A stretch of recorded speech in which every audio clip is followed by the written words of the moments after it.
कठोपनिषद के साथ स्वावलोकन लय प्रक्रिया। आज हम लोग जो हमारा इसमें स्वावलोकन शब्द जुड़ा हुआ है उसको समझेंगे कठोपनिषद के इन दो मंत्रों के हिसाब से।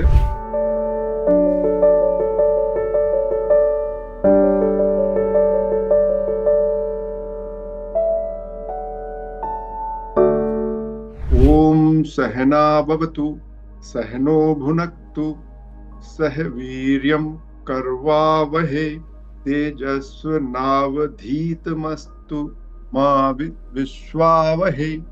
ओम शांति शांति शांति। ओम नमो भगवते वैवस्वताय मृत्यवे ब्रह्म विद्याचार्याय नचिकेतसा। हम कृतज्ञता ज्ञापित करने के लिए यमराज और नचिकेता को याद कर रहे हैं। ये छोटा सा ये जो कठोपनिषद की जो पुस्तक जो हमने आपको बताई है उसमें स्टार्ट यहीं से होता है। शंकराचार्य जी अपना भाष्य लिखते समय इसको शुरू करते हैं और वो कहते हैं ओम ब्रह्म विद्या के आचार्य सूर्यपुत्र भगवान यम और नचिकेता को मैं नमस्कार करता हूँ। एक तरीके से ये जो ज्ञान वो हमको दे रहे हैं उसके प्रति हम अपनी कृतज्ञता ज्ञापित करते हैं और उनके प्रति नमस्कार करते हैं और आगे बढ़ते हैं। जो हमने पढ़ा है आज इस पूरे तृतीय वल्ली में उसको बहुत ही संक्षेप में हम बात करेंगे। और हमने रथ के रूपक से विचार शुरू किया था जिसमें शरीर जो उपनिषद है उसमें रथ का था और हमने उसको आधुनिक तरीके से लेने के लिए कार के रूप में किया था। तो शरीर को रथ या कार माना गया है रूपक में। मन को लगाम या स्टीयरिंग के रूप में देख सकते हैं हम। बुद्धि को हम सारथी और ड्राइवर के रूप में देख सकते हैं। जो हमारी आत्मा है जिसको हम सेल्फ बोलते हैं, जिसको हम आई बोलते हैं, मैं बोलता हूँ, प्योर मी है जो, उसको हम रथी या यात्री कह सकते हैं। जो हमारी इंद्रियां हैं, इंद्रियां जो हैं उनको हम घोड़े या कार के रूप में, चक्के के रूप में देख सकते हैं। तो जो इंद्रियों के विषय हैं वो इनफैक्ट हमारा पाथ ऑफ मूवमेंट है। और एक इसमें एक और परिभाषा है कि जो आत्मा, मन और इंद्रियों के सहित आत्मा को भोक्ता कहते हैं। अंग्रेजी में इसके लिए कोई शब्द नहीं है। भोक्ता का अंग्रेजी में शब्द होता है इंजॉयर, जो सारे अपने इस संसार में सुख और दुख का महसूस करता है। और इस जो पूरा का पूरा वैदांतिक ज्ञान है, जो वेदांत है, वो ये कहता है कि हम अज्ञान से ग्रस्त हैं। और वो अज्ञान की परिभाषा करते हैं कि ये जो हमारा शरीर है इसको ही मैं स्वयं से जोड़ लेता हूँ, शरीर को मैं मानता हूँ। यही सबसे बड़ा ज्ञान है। जो हमारा मैं का शरीर से आइडेंटिफिकेशन हो गया है वह अज्ञान है और उससे हमें दूर होना है। ये इस पूरी वेदांतिक दर्शन या वेदांतिक ज्ञान का संक्षेप में हम कह सकते हैं। और जब हमने इसको बात की थी तो हम शार्ट में 7वें 8वें मंत्र से शुरू करते हैं। और 7वां मंत्र जो हमने पढ़ा था, यह तू अविज्ञानवान भवति अमनस्कः सदा असुचि नासा तत्पदम आपनोति संसारम च अधिगच्छति। जो अज्ञानी अनिग्रहित चित्त, अस्थिर मन के होते हैं, चित्त और मन को एक साथ देते हैं, हम आगे बात करेंगे आज। तो जिनका चित्त है, जिनका जो मन है वो निश्चित डवाडोल होता रहता है, जो स्थिर मन के लोग नहीं है, जिनका मन अपवित्र रहता है, सांसारिक बातों में जुड़ा रहता है, वह उस पद को प्राप्त नहीं कर सकता जो उसके जीवन का लक्ष्य है, बल्कि वह इसी संसार में घूमता रहता है। इसके विपरीत अगला जो मंत्र था, यह तू विज्ञानवान भवति समनस्क सदा शुचिः सा तु तत्पदम आपनोति यस्मात् भूयः न जायते यस्माद् भूयो न जायते। जो ज्ञानवान व्यक्ति है, जो जिसका संयत चित्त है, जो संयम रखता है, जो पवित्र है, वह तो उस परम पद को प्राप्त कर लेता है। और जब वो परम पद को प्राप्त कर लेता है तो वहां से फिर वापस नहीं आता। ये जन्म मरण के चक्कर से मुक्त हो जाता है। ये हमारा 8वां मंत्र है। और 9वां मंत्र इस परम पद की परिभाषा करता है। ये 9वां मंत्र जो है परम पद क्या है उसको बताता है। विज्ञान सारथि यह तू मनः प्रग्रहवान नरः सो अध्वनः परमाप्नोति तद विष्णु परम पदम। जो विद्वान बुद्धिमान मनुष्य मन को वश में रखता है वह संसार से पार होकर उस परम विष्णु पद को प्राप्त कर लेता है। यहाँ ये जो विष्णु शब्द है, विष्णु शब्द वी धातु से बनता है। वी उसकी धातु है जिसका अर्थ होता है विस्तृत, व्यापक। विष्णु के उस व्यापकत्व को प्राप्त कर लेता है। जो व्यक्ति जो अपने मन को वश में रख पाता है, जो बुद्धिमान है, ऐसा व्यक्ति ही विष्णुत्व को व्यापकत्व को, वासुदेवत्व को प्राप्त कर सकता है। वो आकाश का अर्थ भी समझने लगता है कि आकाश कहाँ से आया है। इस तरीके की स्थिति बनती है। और यहां तक हम लोग पढ़ चुके थे। इसके आगे भी कुछ हमने पढ़ा। मंत्र क्रमांक 10 में हमने एक तारतम्य पढ़ा था इंद्रियों का और इस शरीर का, हमने अपने पूरे का। तो इसमें हम लोग पढ़ते हैं, इंद्रियभ्यः परा ही अर्था अर्थेभ्यः च परम मनः मनस्तु परा बुद्धि बुद्धे आत्मा महान परः। इंद्रियों की अपेक्षा उनके विषय श्रेष्ठ हैं, विषयों से मन श्रेष्ठ है, मन से बुद्धि श्रेष्ठ है और बुद्धि से महान आत्मा श्रेष्ठ है, उत्कृष्ट है। ये हम पढ़ चुके हैं। शायद में हम इसको तेजी से आगे बढ़ रहे हैं क्योंकि हम इसको 2-3 बार बात कर चुके हैं इस पर। अगला 11वां श्लोक था, महता परम अव्यक्तम अव्यक्तात् पुरुषः परम पुरुषात् न परम किंचित सा काष्ठा सा परागति। उस महत से उच्चतर अव्यक्त है, अव्यक्त से उच्चतर पुरुष है, पुरुष से उच्चतर कुछ भी नहीं है। वह ऊंचाई की पराकाष्ठा है, वही सर्वोच्च है। और हम ये जो पूरा का पूरा जो हमारा ये उपक्रम है, उपक्रम का जो लक्ष्य है, अंतिम लक्ष्य है, इस पूरी यात्रा हम लोग कहते हैं, वास्तव में इसमें यात्रा नहीं है, लेकिन ये जो यात्रा है उसके जो परम अंतिम लक्ष्य है वह भी पुरुष है। व्यक्त का मतलब होता है नोन। जो कुछ भी हम जानते हैं उसको हम कहते हैं व्यक्त। और व्यक्त में शामिल होता है जो सच है और जो असत्य है। मतलब हम ये जानते हैं, जैसे उदाहरण के लिए हम जानते हैं कि हमारे 2 हाथ हैं। हम जानते हैं त्रिभुज क्या होता है। हम ये जानते हैं कि 4 भुजाओं का त्रिभुज नहीं होता है। हम जानते हैं कि खरगोश के सींग नहीं होते हैं। बांझ स्त्री का पुत्र नहीं हो सकता है। ये हम जानते हैं। तो ये व्यक्त बात है। अव्यक्त है जो हम नहीं जान पाए हैं, जो हम नहीं जान सकते हैं, वह अव्यक्त है। जो हम नहीं जान पाए हैं या जिसे हम नहीं जान सकते हैं वो अव्यक्त है। इस तरीके की बात है। ये 11वां मंत्र था। फिर हमने इसको चित्र की दृष्टि से देखा था। उनके जो वहाँ कंपैरिजन किया था कि इंद्रियों से उनका विषय श्रेष्ठ है, विषय से उनके मन श्रेष्ठ है, मन से बुद्धि, बुद्धि से महतत्व, महतत्व से अव्यक्त और अव्यक्त से चारों ओर व्यापक पुरुष है। ये हमने देखा था 2 तरीके से, इनसाइड आउट और आउटसाइड इन, 2 तरीके के चित्र बनाए थे। दोनों ही तरीके से देख सकते हैं क्योंकि ये पूरा संसार है, जो पूरा ब्रह्मांड है, पुरुष तत्व से ओतप्रोत है। मतलब उसके अंदर भी वही है और बाहर भी वही है। पुरुष तत्व के बाहर कुछ नहीं है। ये जो पुरुष तत्व है, पुरुष तत्व का मतलब होता है, कई तरीके से परिभाषित है। हमारे यहाँ जो शरीर है उसको 9 द्वार की पुरी बोलते हैं।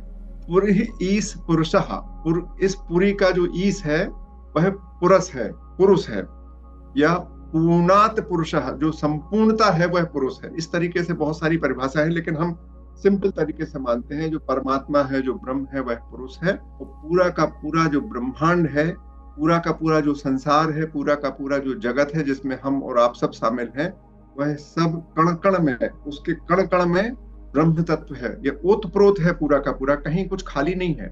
ये हमने समझा था। और अब हम आज का जो हमारा आज का लक्ष्य है, बड़ा इंपॉर्टेंट है। केवल आज हम 2 मंत्र पढ़ेंगे और वो है लय प्रक्रिया। आज का पहला मंत्र, इसको भी हम एक बार पढ़ चुके हैं लेकिन फिर से आज पढ़ेंगे और ये बड़ा महत्वपूर्ण मंत्र है।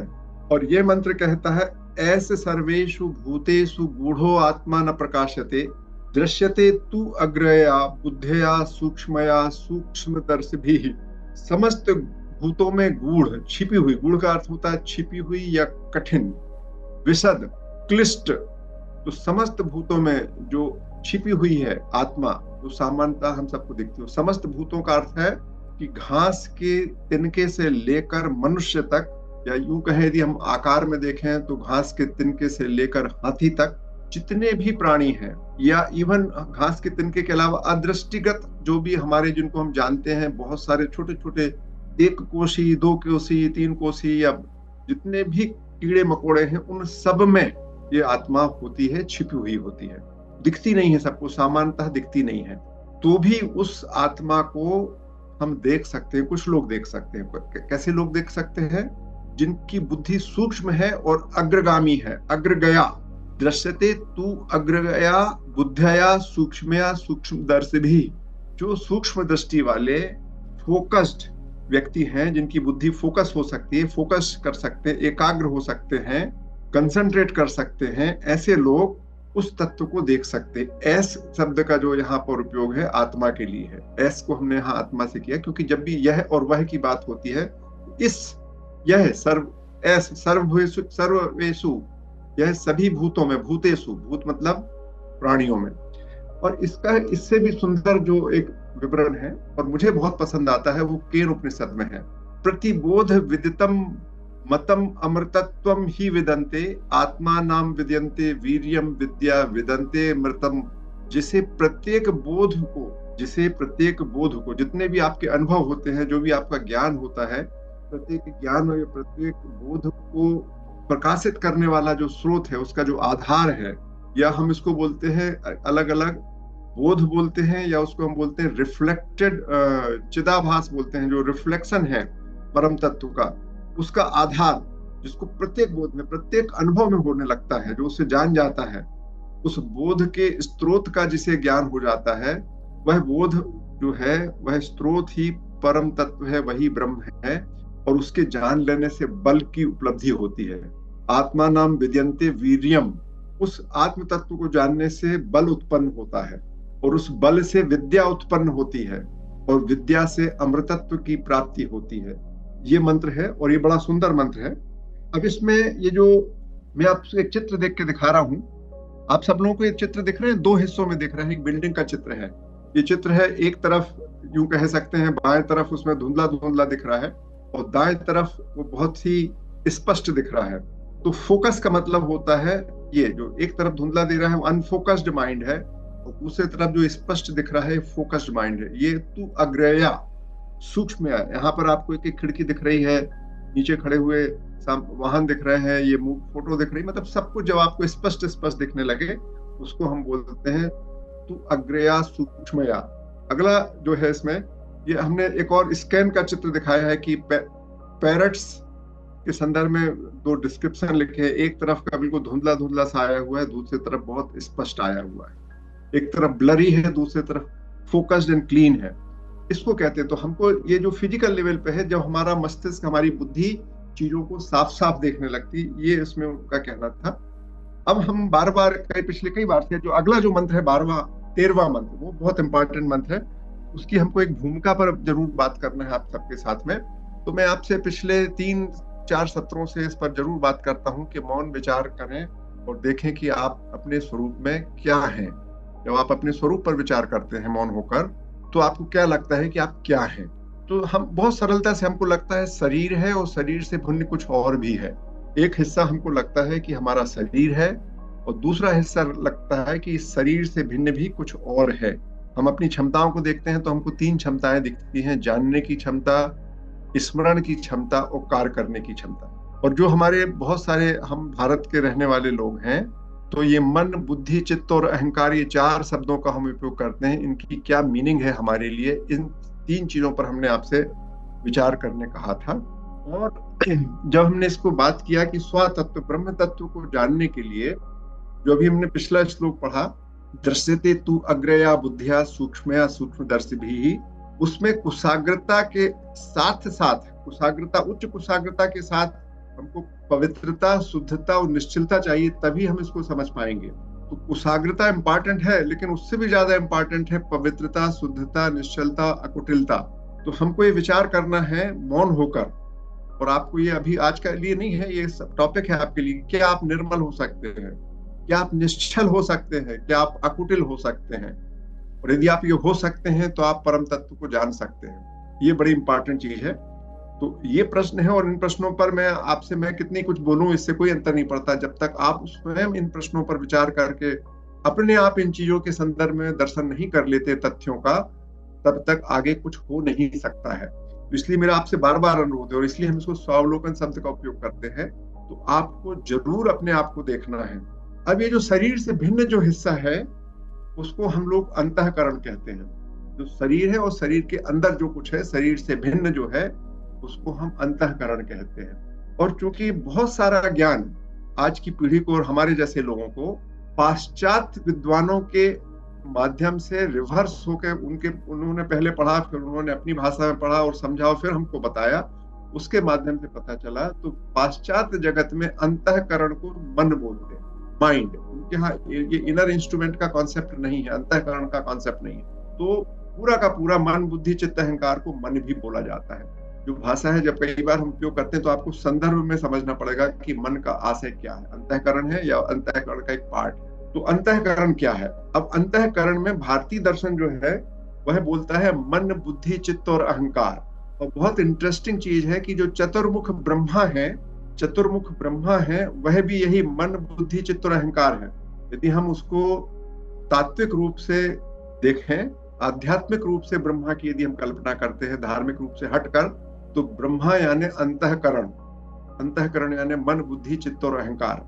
सांख्य दर्शन जो है वह अंतःकरण में बुद्धि मन और अहंकार तीन की बातें करता है, चित्त उसमें महत्वपूर्ण नहीं होता। और वो मन चित्त जो है, मन और चित्त है, उसमें चित्त और मन को मिला के मन कह दिया है, ये भी होता है।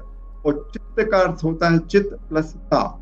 चित्त का मतलब वो जो हमारी जानने की क्षमता है, जो हमें ब्रह्म के अंश के रूप में हमारे इस शरीर में रिफ्लेक्ट होने लगती है, चित्त है वो। ता जो है उससे पूरा संसार की जो उसमें इमेज है वह चित्त है। इसको हमने दूसरे तरफ लिखा है, आप इसको स्क्रीनशॉट ले लीजिए। अंतःकरण जिसे कुछ लोग मन भी कहते हैं, उसके चार कार्य होते हैं। देयर इज ओनली वन, ऐसे हिस्से नहीं है, चार टुकड़े अलग अलग नहीं है। जो शरीर के अंदर जो बात है वह भौतिक वस्तु नहीं है, भौतिक पदार्थ, ग्रॉस मैटर नहीं है, वो सूक्ष्म पदार्थ है। जैसे आप समुद्र में पानी के अंदर, समुद्र को आप भले बोल रहे हैं कि ये पश्चिमी हिंद महासागर है, पूर्वी हिंद महासागर है, ये दक्षिणी हिंद महासागर है, लेकिन वास्तव में वो तो एक ही है, उसमें चार टुकड़े करना मुश्किल है। इसी तरीके से ये जो अंतःकरण है एक ही चीज है, लेकिन इसके जो चार अलग अलग फंक्शंस हैं, उसके जो चार अलग अलग कार्य हैं, उनको हम चार नामों से जानते हैं। जो पहला कार्य है, या कोई भी मान ले, क्रम अलग अलग इनका कब कैसे उपयोग होता है ये बड़ा मुश्किल है समझना, लेकिन पहला कार्य हमने मान लिया कि जानना, पहचानना, निर्णय करना, ये बुद्धि है। इसको बोलते हैं कॉग्निटिव पावर। जब भी मैनेजमेंट और साइंस के लोग और साइकोलॉजी के लोग बोलते हैं, इसको कहते हैं कॉग्निटिव पावर, बुद्धि, कॉग्निशन, पहचानना, जानना, निर्णय करना। दूसरा है मन, इसको हम कहते हैं संकल्प विकल्प प्रस्तुत करना। संकल्प मतलब मुझे क्या अच्छा लग रहा है और क्या बुरा लग रहा है, ये मन है। तीसरा, आज तक जो अनुभव है व्यक्ति के, उन अनुभवों की जो स्मृति है, उसको चित्त कहते हैं। और चौथा कार्य है जो हम चीजों को मैं और मैं नहीं, मेरा और मेरा नहीं, समर्थन है या विरोधी है, पसंद है या नापसंद है, सुखदायक है या दुखदायक है, जो फंक्शन इस तरीके से भाव प्रकट करता है, वह फंक्शन अहंकार है।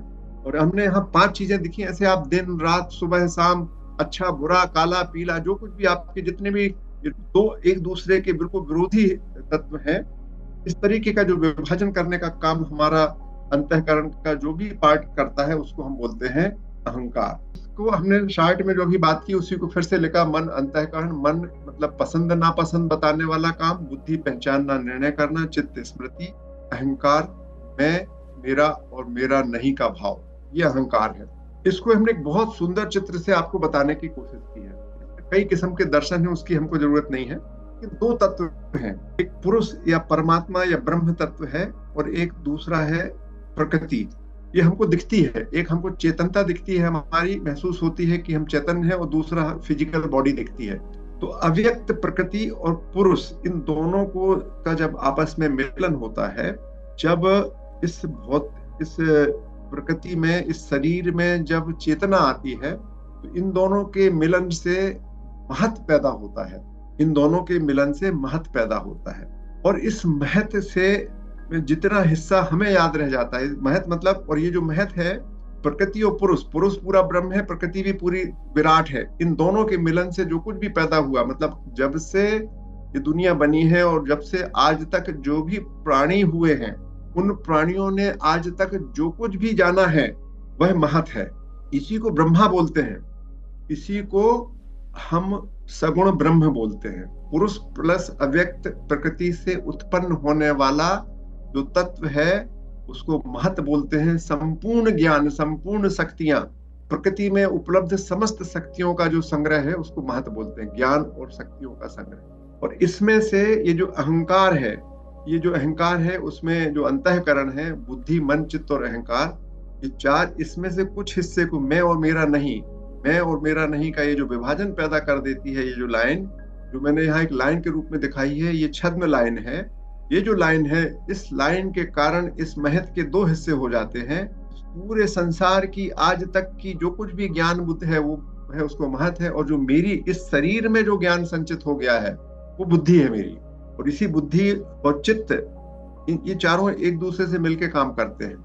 मैं यहाँ पर आपकी बातों को रोकना चाहता हूँ, क्योंकि एक बहुत ही गहरी बात हमने अभी आपके सामने रखी। इस पर यदि किसी के मन में कोई प्रश्न हो, कोई डिस्कशन हो, कोई कुछ कहना चाहता हो, तो हम आपसे बात करना चाहते हैं। फिर आगे हम बढ़ेंगे कुछ और चीजों पे। आज हमने बड़ी अच्छी बात, फिर हम अगला मंत्र पढ़ेंगे और मंत्र पर बात करेंगे। प्लीज, कोई कुछ कहना चाहता है? नहीं, मनोहर भाई, जो आप बातें बता रहे हैं बहुत ही गूढ़ से गूढ़तम है, और बहुत मुश्किल से अंदर जा रही है, लेकिन बात हाँ, लग रहा है कि बहुत काम की है। मतलब लग रहा है कि अत्यंत काम की है, और इसको जान लिया तो समझ लो फिर सब कुछ जान लिया, ऐसा भी लग रहा है। लेकिन है बहुत कठिन बात है, और बहुत मनन और कंसंट्रेशन से ही वो समझ में आ रही है। जी तो सही बोल बहुत रहे हो रूपला जी, ये बहुत ही सच बात है। और इसको केवल जैसे मैंने आपको शब्दों में बोला और आपने इसको शब्दों में याद कर लिया, उससे कोई अंतर नहीं पड़ता। जैसे मैं, ये मेरे दो हाथ हैं, है ना? जब भी कोई आपसे पूछता है कि मेरे दो हाथ हैं, तो आपको कभी इस पे अविश्वास नहीं होता, आपको हमेशा लगते हैं ये मेरे दो हाथ हैं। इस तरीके से इस तथ्य को, ये जो हमने बातें कही हैं आपको, जब आप इस तरीके से समझ जाएंगे कि महत क्या है, बुद्धि क्या है, आपके मन में इस संदर्भ में कोई शंका नहीं रहेगी, तब आप उस तत्व को प्राप्त कर लेते हैं। अपन आगे बात करेंगे। जमुना प्रसाद जी कुछ कहना चाहेंगे? जी डॉक्टर यादव जी, साहब बहुत अच्छा चल रहा है। जी। और ये समझने और उसको आत्मसात करने वाली स्थिति वाली बात है। जी जी, आज का ये जो विषय है बहुत ही गंभीर है, और इसलिए मैंने बहुत छोटा आज, मतलब केवल 2 मंत्र रखे हैं। और ये पूरी की पूरी प्रक्रिया है जिंदगी की, एक तरीके का, जो हमारे बहुत सारे 5-6 तरीके बताए हैं, उनमें से एक बहुत ही महत्वपूर्ण तरीका है अपने आप को समझने का, ये प्रोसेस। यद्यपि बहुत गहराई से बोले तो उनका कहना कोई प्रोसेस हो नहीं सकती, लेकिन फिर भी जो हो सकती है वो एक प्रोसेस है ये। सर, आपने जो बताया महत, और एक थोड़ी देर पहले आपने बताया था व्यक्त और अव्यक्त, तो सर हाँ, जो व्यक्त है क्या वही महत है? मोटे तौर पर हम कह सकते हैं जो व्यक्त है वही महत है, जो हमने जान लिया। मतलब व्यक्त में एक मैंने जान लिया, और एक आज तक जितने प्राणी हैं उन सब ने मिलकर जो जान लिया वो व्यक्त है, उसी को महत जी कह सकते हैं। जी जी सर, थैंक यू बहुत सर। अच्छा प्रश्न किया था आपने। और कोई? सर मैं उपाध्याय। जी उपाध्याय जी। सर ये प्रकृति, अव्यक्त में प्रकृति को आपने अंतिम वाले चित्र में जो दिखाया है जी, थोड़ा सा उस पर प्रकृति को अव्यक्त मान बताने पर थोड़ा सा मैं और स्पष्टता चाह रहा था। जो आपने जान लिया जी, है ना, उसको आप वो नहीं तो बोलते। आप जब दैनंदिनी की चर्चा में कहते हैं, जब आप किसी गूढ़ समस्या में फंस जाते हैं, तो कहते हैं इट इज द नेचर। आप लोग जो हम दैनिक जीवन में उपयोग करते हुए बात कहते हैं कि ये तो प्रकृति का प्रकोप है, जिस चीज को हम जानते नहीं उसको हम कहते हैं प्रकृति का प्रकोप है। इस सेंस में वो प्रकृति है। जो आप जानते नहीं उसको आप प्रकृति कह के छोड़ देते हो, इट इज नेचर। जब भूकंप आता तो आप कहते हो इट इज नेचर।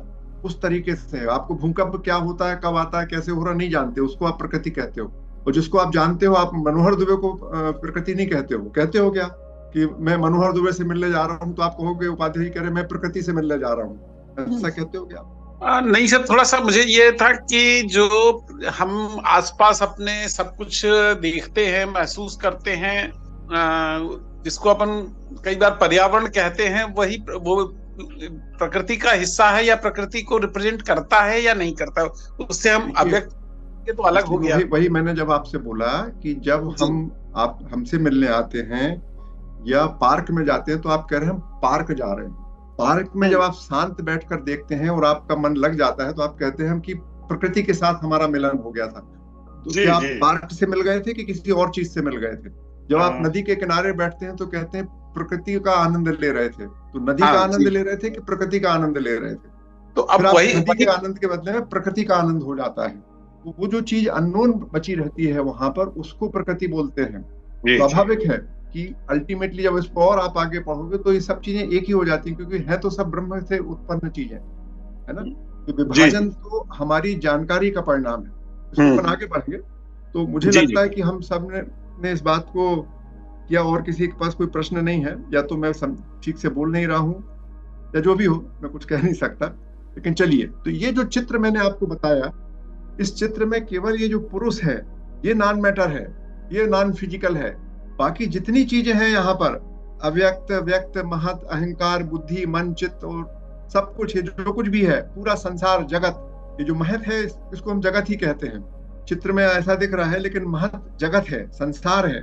और ये जो बुद्धि है और ये जो छोटा सा हिस्सा, ये 4 खंडों का मिलाकर, और उसमें ये जो लाइन बनी हुई है, ये जो कर्व बना हुआ है, जो हमने ओम के तत्व की चर्चा पे भी कहा था कि जो उसमें ऊपर सा कर्व बना हुआ, ये जो विभाजन पैदा करता है, इससे हम प्रॉब्लम में आ जाते हैं। यदि आप इस अहंकार को विलुप्त कर दीजिए, ये जो छद्म अहंकार है, यदि जब हम इसको ड्रॉप कर देते हैं तो ये जो विभाजन है ये समाप्त हो जाता है और हम पुरुष से मिल जाते हैं।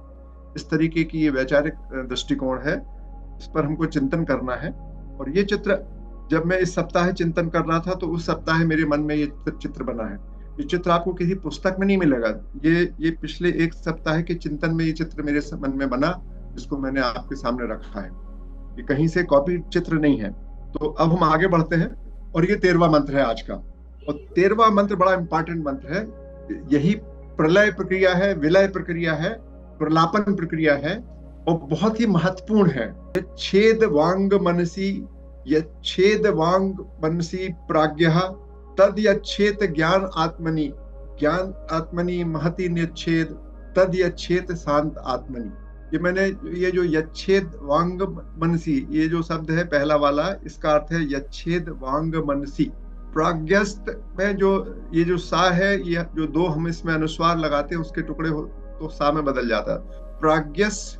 और ये तच्छेद ज्ञानम, ये जो है वो है तद यच्छेद ज्ञान आत्मनि, ये उस तरीके से हुआ। ज्ञान आत्मनि महति, ये नियच्छेद छांद आत्मनि। इसको यदि हम आपको टुकड़े करते हैं तो होता है तद नियच्छेद शांत आत्मनि, उस तरीके से ये शब्द है। और इसका मतलब होता है यच्छेद वाक मनसी। यच्छेद का अर्थ होता है, ये हलन छूट गया यहाँ पर, यच्छेद का अर्थ होता है उपसंहार कर दें, मिला दें, मर्ज कर दें। और वाक यहाँ पर एक रिप्रेजेंटेटिव शब्द है।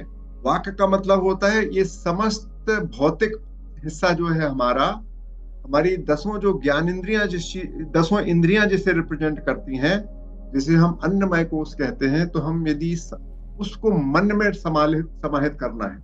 अब इसको कैसे करते हैं, ये हम आपको जब मौन की बात करते हैं, जिसको प्रत्याहार कहते हैं, कि हम अपनी 5 कर्म इंद्रियों का काम बंद कर दें, शिथिल हो जाए, उनको रोक दें। आंख हम बंद कर सकते हैं, आंख बंद कर लें। कान को हम बंद नहीं कर सकते हैं, तो शांत जगह पर बैठ जाएं। नाक को भी हम बंद नहीं कर सकते, तो स्वच्छ जगह में बैठ जाएं जहां गंध ना आ रही हो। जिह्वा को हम रोक सकते हैं, भोजन पानी करना बंद कर दें, शांत हो जाएं। तो जब हम 10 इंद्रियों का काम बंद कर देते हैं, उस समय जो हमारी स्थिति रहती है, उस समय हमारे जो एहसास की स्थिति होती है, उस समय हमारी जो स्थिति होती है वह केवल मन की बचती है, उसको मन में बोल देते हैं। इसका होता है कि ये हमने अपने इंद्रियों को मन में समाहित कर दिया, मतलब अन्नमय कोश को हमने पूरी तरीके से अंडरस्टूड करके मन में ले आए उसको। यच्छेद मनसी ज्ञान आत्मनि। फिर ये जो मन है, इस मन पर हम अपने आप को फोकस करते हैं। तो देखिए, जब मैं अपने आप की बात करता हूँ कि मैं मुझे देखता हूँ और मैं 2 चीजें पाता हूँ, एक शरीर है और एक शरीर से भिन्न कुछ है। जो तीसरी चीज है जो देख रही है दोनों को, जो कह रहे हैं एक शरीर है और एक शरीर से भिन्न कुछ चीज है, वही काम कर रहा है। तो धीरे धीरे चीजों को, जो बाहर चीजें थी, सबसे पहले शरीर था, उसको देखा, उसको मन में ले आया। जैसे हम और आप आपस में यहाँ बात कर रहे हैं, जब मैं आप ये जो सारे लोग 27 लोग यदि मेरे साथ जो बैठे हैं, वो मुझे कहाँ दिख रहे हैं, मुझे मेरे मन में दिख रहे हैं। सारे के सारे लोग मुझे मेरे मन में दिख रहे हैं, मुझे वो मेरे से बाहर नहीं दिख रहे हैं, मुझे सारे लोग मेरे मन में दिख रहे हैं। ये जो पूरी की पूरी चीज है, जब हमने अपनी 10 इंद्रियों का काम बंद कर लिया, तो मुझे जो हमारा ऑब्जर्वर है, जो देख रहा था कि शरीर है और शरीर के अलावा कुछ और है, उसको महसूस होने लगता है कि हाँ, अभी शरीर नहीं, मन बचा उसके सामने। अब इस मन को भी जब वो ध्यान से देखता है, तो मन क्या है, बहुत सारे विचार हैं, सब हैं, जो अच्छा बुरे करने की जो स्थिति है, इस मन को हम बुद्धि में ले आते हैं। बुद्धि, क्योंकि बुद्धि जो है उसका काम क्या है, जानना, पहचानना। तो जब बुद्धि काम करना शुरू करती है, पहले भी बुद्धि ही काम कर रही थी, लेकिन बुद्धि जब एक चीज को खत्म करती है तो मन में आ जाती है, क्योंकि मन है काम। तो जब मन है, अब मन को आपने देखा और समझ गए कि मन क्या है। तो इसके लिए जब आपको क्या काम करना पड़ता है, जब आप शांत होकर मौन होकर बैठते हैं, सामान्यतः 15 से 20 मिनट यदि आप चुपचाप बैठे हैं तो मन में बहुत सारे विचार उथल पुथल होती रहती है। ये अच्छा हुआ आज, अच्छा मैं उससे मिला था, फिर उससे बात हुई थी, फिर उसने ऐसा कहा था। जो आपका करंट लेवल पे जो चलता रहता है, 15 से 20 मिनट तक यदि आप चुपचाप शांत बैठे हैं तो वो धीरे धीरे धीरे धीरे धीरे बंद हो जाती है। आपके मन में जो विचारों की जो झड़ी थी ना, 15 से 20 मिनट में, आपके एक सप्ताह के अभ्यास के बाद कुछ करना नहीं है, आपको चुपचाप बैठ जाना है। करने वाली बात उतनी थी कि आपको आंख बंद कर लेना है, शांत जगह पर बैठ जाना है, स्वच्छ जगह पर बैठ जाना है, खाना पीना बंद कर देना है, बाकी काम बंद कर देना है और चुपचाप बैठ जाना है। ये इतना करना है। इसके बाद सब ऑटोमेटिक है, इसके बाद प्रयास की कोई जरूरत नहीं पड़ती। तो जैसे ही आप 15 से 20 मिनट बैठे तो आपके मन में जो चलने वाले विचार हैं वो समाप्त हो जाते हैं। उस समय जिस स्थिति को आप पहुंचते हैं वो आपकी बुद्धि होती है, जो आपको केवल जान रही है कि क्या कैसे हो रहा है। और जब आप केवल बुद्धि पर केंद्रित हो जाते हैं तो उस समय इस चित्र में आप पहुंच जाते हैं। अब आपके पास ये मन समाप्त हो गया है और शरीर समाप्त हो गया है, तो अभी बुद्धि बची है। अब ये बुद्धि और महत बचा हुआ है। तो जब ये बुद्धि अपने आप को कंसंट्रेट करना शुरू करती है, तो ये बुद्धि जो है अपने आप को इस महत से जुड़ी हुई पाती है। ये अहंकार डाउन होने लगता है और ये आपस में एक दूसरे से मिली हुई महसूस होती हैं और आप शुद्ध महत पे पहुंच जाते हैं। ये धीरे धीरे होना। अब इसमें कितने दिन में कैसे होगा इसका कोई फार्मूला नहीं है। आपके पास केवल एक ही और एक तरीका है कि आप शांत हो जाएं, सुने, अपने आप को देखें। बहुत सारी चीजें अपने आप होने लगती हैं, उसमें बहुत ज्यादा ताकत नहीं लगती, प्रयास करने की आवश्यकता ही नहीं है। और फिर जब इसके बाद जब आपको समझ में आने लगता है कि मैं और मेरा ये जो विभाजन है गलत तरीके का, ऐसा कुछ है ही नहीं, मेरे अंदर भी वही आत्मा है, रूपला जी के अंदर भी वही आत्मा है, आशीष मिश्रा जी के अंदर भी वही आत्मा है, राम तिवारी जी के अंदर भी वही आत्मा है। सारे लोगों के बीच में जो चैतन्यता है, जो चेतने की शक्ति है, जो जानकारी है, जो वह महत्व से ही सबके अंदर शामिल हो रही है, जब आपको ये समझ में आने लगता है तब आपको और एक स्टेज में पहुंच जाते हैं। तब आप इस संसार में एक सुखी स्थिति में पहुंच जाते हैं। आपके झगड़े सब समाप्त हो जाते हैं। अब आपको किसी से झगड़ने की जरूरत नहीं पड़ती। अब आप एक अत्यंत शांत स्थिति में हैं। लेकिन अभी भी आपको ये जगत के साथ व्यवहार हो रहा है, आपको बुरा नहीं लगता, लेकिन कोई बीमार भी पड़ेगा, किसी को गुस्सा भी आएगा, लेकिन इस सब से अब आप विमुक्त से हो जाते हैं। ये वह स्थिति है। और जब आप पूरी अच्छाई बुराई को और अच्छे तरीके से समझ जाते हैं और गहराई से समझ जाते हैं, तब हम उसको कहते हैं कि हम शांत आत्मा में पहुंच गए, उस अनंत प्रवाह में आप पहुंच गए हैं, परम पुरुष को आपने प्राप्त कर लिया है। ये उस पूरे क्रम का तरीका है और ये इसी को कहते हैं। और इसमें फोकस नहीं, इसमें हमको कंसंट्रेट नहीं करना, किसी एक बिंदु पर नहीं आना है, हमको सारी व्यवस्था को पर ध्यान लगाना है। क्या हो रहा है, आपको ऐसा लगना चाहिए कि जैसे इस पूरे पृथ्वी पर आप भी खड़े हैं और दूसरा भी खड़ा है, उसके बीच में कोई भेद ही नहीं है। ऐसी इस तरीके का विचार आपके मन में आने लगता है जब आप धीरे धीरे धीरे धीरे धीरे जो ये प्रक्रिया की है जब होने लगता है। जिस दिन वो आने लगा, कब आ जाएगा नहीं मालूम, जिस भी दिन आ जाएगा उस दिन दुनिया बदल जाती है। उस दिन आपका सारा का सारा जो माहौल है वो बदल जाता है। इतनी बात मैं आपसे कहना चाह रहा था आज की। और आज का हमारा जो पूरा का पूरा जितनी बात मैंने आज रखी थी, मैं चर्चा में इसको रखना चाहता था। हम आपसे फिर से शांति पाठ करते हैं और इस शांति पाठ के बाद फिर प्रश्नोत्तर के लिए यह सत्र खुला रहेगा। ओम पूर्णमदः पूर्णमिदं पूर्णात् पूर्णमुदच्यते पूर्णस्य पूर्णमादाय पूर्णमेवावशिष्यते। ओम शांति शांति शांति। यहाँ पर वह भी पूर्ण है, मतलब परमात्मा पुरुष भी पूर्ण है और यह प्रकृति, यह संसार भी पूर्ण है। और यह संसार उस ब्रह्म से बना हुआ है, उसी से उत्पन्न हुआ है। और जब उस पूर्णता में से संसार रूपी पूर्णता निकल गई है, उसके बाद भी जो उसमें शेष है वह भी पूर्ण है। ये बड़ा अद्भुत सा मंत्र है। और इस मंत्र के साथ, इसके साथ ये भी अपने आप में पूरा का पूरा एक दर्शन है। इस पर हम बहुत लंबी चर्चा कर सकते हैं, लेकिन अभी आज की चर्चा हमने समाप्त जानबूझ के कम में की है। अब मैं आप सबसे जानना चाहता हूँ, हम सब लोग आज इस विषय पर ध्यान से चर्चा करें। आप प्रश्न कर सकते हैं, आपका स्वागत है। मैं जो समझा, स्वावलोकन कार्यक्रम को भी मैंने अटेंड किया और आज का कठोपनिषद का ये जो आज आपका लेक्चर था उसको सुना, तो मेरे को जो बात समझ में आई वो ये कि यदि मैं स्वावलोकन करूं स्वावलोकन मतलब वही 15-20 मिनट के लिए शांत होकर के बैठूं तो मेरे में सारी बुराइयां धीरे धीरे कम होती जाएगी, नेगेटिविटी कम होती जाएगी, पॉजिटिविटी बढ़ती जाएगी और जो अच्छे भाव है वो आएंगे, बुरे भाव जाएंगे। और एक निर्विकार भाव से, सम भाव से मैं इस दुनिया को, सिस्टम को देखूंगा और जिसमें कोई अपना पराया, सुख दुख, ये सारी चीजें, इनसे ऊपर उठ जाता है आदमी स्वावलोकन में। और स्वावलोकन का तरीका है कि वो 15-20 मिनट के लिए मौन रहे। और यही बात आज आपने कठोपनिषद में बताई है। ये जो चारों पांचों चीजें, अहंकार, मन, बुद्धि, चित्ती और ये जो सब बताया है, तो इसकी परिणति भी कुल मिलाकर के वही है। तो मैं तो ये समझ रहा हूँ ये दोनों बात एक ही है। और यदि मैं दोनों में से कोई एक भी करूंगा तो उस स्थिति में पहुंच जाऊंगा। तो मैं उसका उत्तर जानना चाहता हूँ, क्या मैंने सोचा वो सही है? असली में रूपला जी, बड़ा ये इंटरेस्टिंग है। स्वावलोकन मतलब ऑब्जर्वेशन।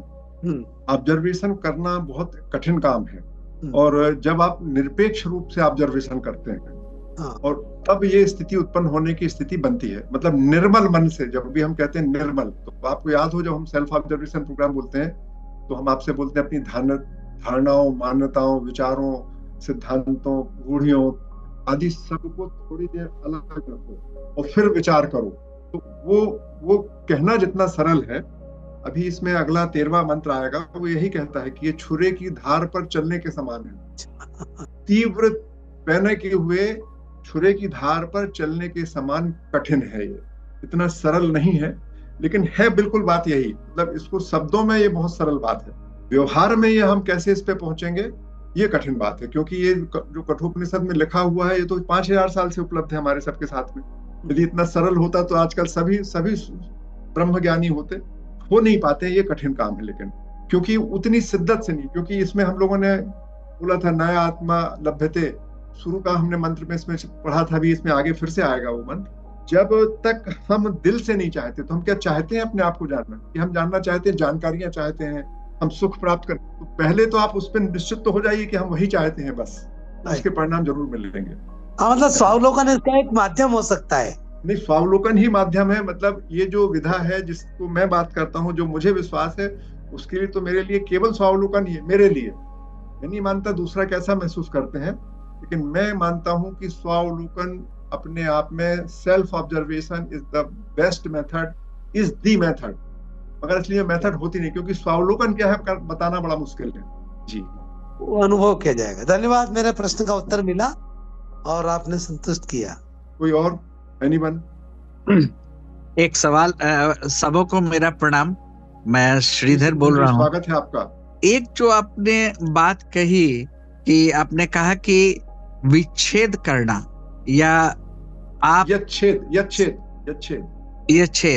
नहीं, एक शब्द आपने आप ये भी कहा कि आप सभी चीजों से जब आप अपने को विच्छेद करते हैं, अलग होते हैं, जो अन्य कर्म है या कुछ है, लेकिन ये जो डिटैचमेंट है, जैसे स्वावलोकन करना है, तो स्वावलोकन के लिए आप पूरी तरह से अपने को केंद्रित करके या अलग करके जब आप एकाग्रचित्त होते हैं, तो क्या ये धीरे धीरे आप अपने ऐसा तो नहीं होगा कि धीरे धीरे आपके जो कर्तव्य हैं, जो आपकी जो रिस्पॉन्सिबिलिटी है, आप उससे भी डिटैच हो जाए? ये जो आपको ये जो चित्र दिख रहा है स्क्रीन पर, यदि आपको दिख रहा है जी, तो इसमें ये जो लाइन दिख रही है, जो चंद्राकार लाइन, जी जी, ये लाइन इसमें महत्व में विभाजन पैदा करके ये चार हिस्सों को अलग करती है। यदि मतलब चित्र की दृष्टि से बता रहे हैं, इतना सरल नहीं है, लेकिन यदि ये लाइन खत्म हो जाए, तो केवल हम लाइन खत्म करने की बात कर रहे हैं, बुद्धि भी आपके पास बची रहेगी, आपके पास मन भी बचा रहेगा और आपके पास अनुभव भी बचे रहेंगे। और ये जो लाइन है, ये जो अहंकार है, इसकी जब हमने आपसे बात करी थी, तो ये जो बात है ये क्या थी, इसमें जब हमने आपको इसको बताया था, तो ये जो चौथी हिस्सा है, ये जो लाइन है, वो मैं और मेरा नहीं, मैं और मैं नहीं, समर्थक है या विरोधी है, पसंद है या नापसंद है, सुखदायक है या दुखदायक है, इस तरीके का जो आपके मन में विभाजन पैदा होता है, वो समाप्त हो जाता है। आप ये नहीं भूल, आप जब इसको, इस विभाजन को जब आप समाप्त करते हैं, मतलब इन दोनों को एक कर देते हैं, पसंद और नापसंद को, तो उसका मतलब ये नहीं है कि आप सोडियम को हीलियम कहने लगेंगे। तब भी आप सोडियम को सोडियम ही कहेंगे, ऑक्सीजन को ऑक्सीजन ही कहेंगे, और शराब को शराब ही कहेंगे, और जहर को जहर ही कहेंगे। और मैं और मेरा नहीं का मतलब ये नहीं है कि आप जहर पीने लगेंगे। तो ये बड़ा इंपॉर्टेंट पॉइंट है, इसको आपको समझना है। ये जो विभाजन जब हम समाप्त करने की बात कर रहे हैं, तो मन, बुद्धि और चित्त खत्म नहीं हो रहा, केवल अहंकार खत्म होने वाला। When you are dropping this false ego, ये जो फॉल्सहुड पैदा हो गई है। आप बताइए कि मैं अभी एक दिन यात्रा कर रहा था यहाँ से, क्योंकि मेरी पोस्टिंग छत्तीसगढ़ में थी, तो मैं बाई रोड जा रहा था। अब जाते जाते अचानक सड़क पे बोला कि आप छत्तीसगढ़ आ गया। मुझे तो दिखा नहीं कि छत्तीसगढ़ कहाँ से आ गया। तो ये जो वहां पर एक बीच में आपके मन में लाइन खिंच गई कि साहब ये छत्तीसगढ़ और ये मध्य प्रदेश है, ग्राउंड पे तो छत्तीसगढ़ मध्य प्रदेश अलग अलग नहीं दिख रहा। तो ग्राउंड में अच्छा बुरा भी नहीं दिखता, कभी आपको जहर से आपकी दवा बनती है एकदम से। तो ये इस चीज को समझने की जरूरत है, ये बोल रहा हूं मैं। मतलब आपका ये कहना है कि हम जिन चीजों को खत्म करने की बात कर रहे हैं, डिलीट करने की बात करें, उसका ये मतलब नहीं होना चाहिए कि हम पूरी तरह से अपने कार्यों को, अपने कर्तव्य को या अपने रिस्पॉन्सिबिलिटी। सवाल ही नहीं उठता। कृष्ण को ने अर्जुन को जो ये बात सिखाई थी, उसके बाद युद्ध किया था अर्जुन ने कर्तव्यों से, और उसके पहले जो अर्जुन था वो कर्तव्य से विमुख था। इस पूरी बात को जानकर अर्जुन ने अपना कर्तव्य किया था, जो नहीं कर रहा था वो किया था उसने। Please understand. ये नहीं, ये जो आपने उदाहरण दिया कि तो है, मध्य प्रदेश से छत्तीसगढ़ आ गया, तो वो तो कहीं रेखा नहीं खींची हुई है, वो तो आपके ज्ञान और आपके विचार और आपकी जानकारी का परिणाम है। जी, मैं सही कह रहा हूँ? जी जी, आप सही कह रहे हैं। तो ये जो जी, आप बोलें। ये जो ज्ञान की बात हम कह रहे हैं, यह तो हम इनको सामान्य जो हम शिक्षा लेते हैं और जो ये करते हैं, अध्ययन करते हैं अपने जीविकोपार्जन के लिए, तो हम इससे उसको तो जोड़ नहीं सकते हैं। इसके लिए तो यह व्यक्ति के पूरे संस्कार और आचरण से भी गवर्न होता है। जी हाँ, जब हमारा बच्चे को, जब हम स्वावलोकन में भी वही व्यक्ति जा सकता है जो इस चिंतन तक पहुंचने का प्रयास करता है या पहुंच सकता है। बहुत एक बात है, जो व्यक्ति इसको जानना चाहेगा वही जान पाएगा, जो नहीं जानना चाहता उसको हम कैसे बता देंगे? हम किसी को पकड़ कर नहीं बता सकते।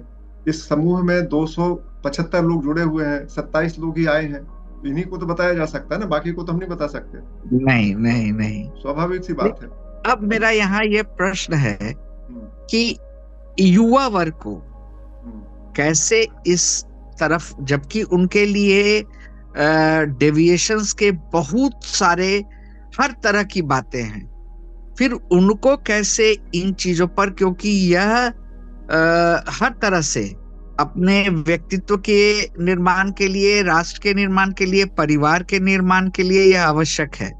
देखिए श्रीधर जी, हर व्यक्ति को अपना कर्तव्य पूरा करना चाहिए। इसको समझने के बाद आप भी अपना करेंगे, मैं भी करूंगा, धीरे धीरे सबको समझ में आएगा। और जैसे इसी समूह में 27 में से कम 5 लोग तो युवा हैं, युवा की परिभाषा क्या है उसको समझ लें, तो बहुत सारे युवा इससे जुड़ रहे हैं, जुड़ेंगे हमारी। और ये आप, जब आपका चरित्र बदलेगा तो कम से कम आपके परिवार में जो आने वाले बच्चे हैं वो समझेंगे। तो ये तो धीरे धीरे सतत चलने वाली प्रक्रिया है। और कैसे आगे बढ़ेगी, ये एक व्हाइटमैन करके एजुकेशनिस्ट है, इंग्लैंड के मैथमेटिशियन एजुकेशनिस्ट, उनका कहना ही है कि इस समय दुनिया की शिक्षा की जो सबसे बड़ी कमी है वो ये है कि we have stopped teaching the life. तो लाइफ पे चर्चा होना बहुत जरूरी है। Thank you Sridhar ji. सीता चतुर्वेदी जी अपना प्रश्न कर लें। सर सभी को मेरा नमस्ते। मेरा ये थोड़ा क्वेश्चन सर शांति पाठ को लेके है। तो शांति पाठ में सर आपने जब हुआ तो उसमें ये आपने बोला कि पूर्णता को पूर्णता से घटाता ही बचता है। तो सर वो उसका मतलब ये हुआ कि अपन जैसे शून्य को शून्य से घटाते हैं तो शून्य ही बचता है। तो सर क्या पूर्णता को शून्य समझा है? मैथमेटिक्स में असली में शून्य से शून्य घटाने के बाद जो चीज बचती है उसको बोलते हैं इनडिटर्मिनेंट। 0 माइनस 0 इज इंडिटर्मिनेंट, ऐसा कहा जाता है जो हायर मैथमेटिक्स पढ़ते हैं। लेकिन एक अन्य मायने में शून्य में से शून्य घटाने पर शून्य बचता है, ये भी कहते हैं। अनंत में अनंत जोड़ने पर भी अनंत होता है, ये भी कहते हैं मैथमेटिक्स में। तो ये बहुत सारी बातें हैं, लेकिन जब हम इसकी बात करते हैं ब्रह्म तत्व की, आत्म तत्व की, तो वो वस्तु नहीं है। तो जोड़ना घटाने का जो एहसास हम लोगों के मन में है वह है भौतिक वस्तुओं के संदर्भ में। भौतिक वस्तुएं घटती बढ़ती रहती हैं, लेकिन ये जो परम तत्व है इसके साथ ये इस तरीके की गणित नहीं लगती है। इसलिए इसको समझने के लिए आपको शांत भाव से बैठना पड़ता है, और चूंकि वह जो है, जो आपके पास जो क्षमता है वो उसी के कारण है, तो वो आपका स्वयं का स्वभाव है। तो आप धीरे से जब उस पर चिंतन करना शुरू करते हैं, जब आप स्वावलोकन शुरू करते हैं, जब आप अपनी रूढ़ी मान्यताओं से विमुक्त होते हैं, तब आपको धीरे धीरे जी सर, जी thank you sir, thank you. लेकिन मैं आप सबसे एक अनुरोध करूंगा, जरूर आप इस पर चिंतन करें, जरूर आप विचार करें। जो वैदिक तरीका है उसमें हम मेडिटेशन का जो तरीका है वो एफर्टलेस है, केवल आपसे इतना कहता है कि आप आकर शांत बैठ जाइए और फिर उसके बाद देखिए मौन हो जाइए, अपने आप बाकी प्रक्रियाएं होती हैं। आपको केवल और केवल 20 मिनट के आसपास शांत होकर बैठना है। नमस्कार, धन्यवाद, गुड नाइट।